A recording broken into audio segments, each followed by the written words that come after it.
Hello, beautiful world. Hope you're all doing well out there. I want to just show you a little quick update on this row of mulberry and elderberry that we just planted.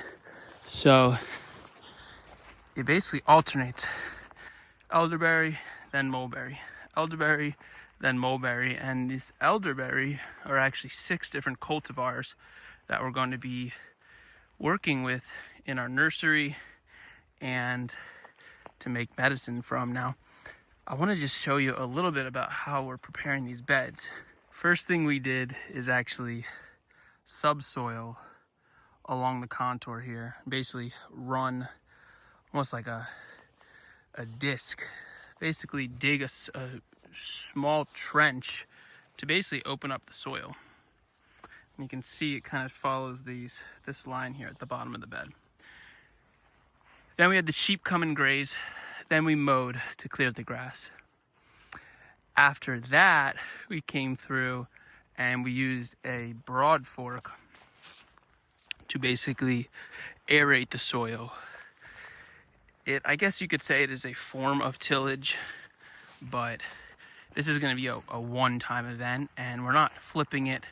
We're not totally, exposing the soil biology. We're just aerating it, and I'll show you the tool over here. And this is like an in progress video. I'll give you an update as we finish laying the compost down here. But basically, if you're not familiar with the broad fork, it's a pretty awesome tool. You put it in the ground, and then it actually lifts up the soil, and that's it. You don't flip it, and then you just keep going. Now, best practice is to actually do it while walking backwards, so you're not stepping on the part that you just aerated. So yeah, it was a lot of work to put these in because we had to plant the 12 trees, and then the broad fork alone was several hours of pretty intense work. But now it's all aerated, and we're coming in with this mushroom compost now. And this is actually the spent blocks. Some of it's a little more broken down. Some of it, is like super rich compost. The organic material is like 50%. Some of it's a little fresher, you can see, but that's okay because it's going to break down at different times and keep feeding the soil at different times. So once we finish filling in all the mushroom compost, best practice would be to then mulch on top of that, maybe even add another source of compost just to have a little more diversity. We'll see if we get to the mulching. And then after we mulch it, we're going to come here with this tarp. I generally don't like working with plastic, but we have this tarp, and we are going to lay it down the length of the bed and cut holes in it for this elderberry to poke through.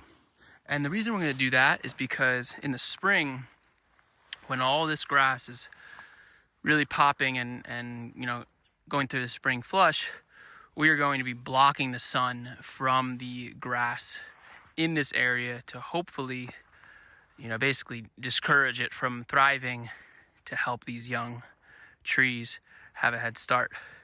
So that's pretty much it.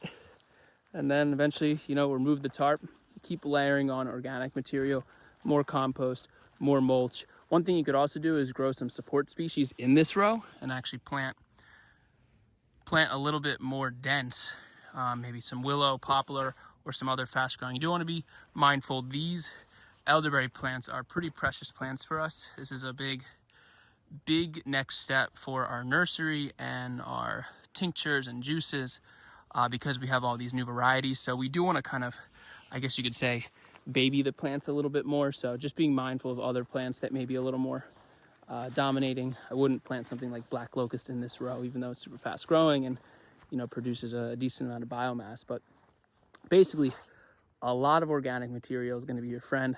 Layer it on and watch it grow. So we'll check back in. I'll give you a little update once we make a little more progress on this bed. But super excited to be growing these elderberries and mulberry together. And yeah, wishing you well. And it looks like the sun is just setting here. And so is my day. Much love. Peace.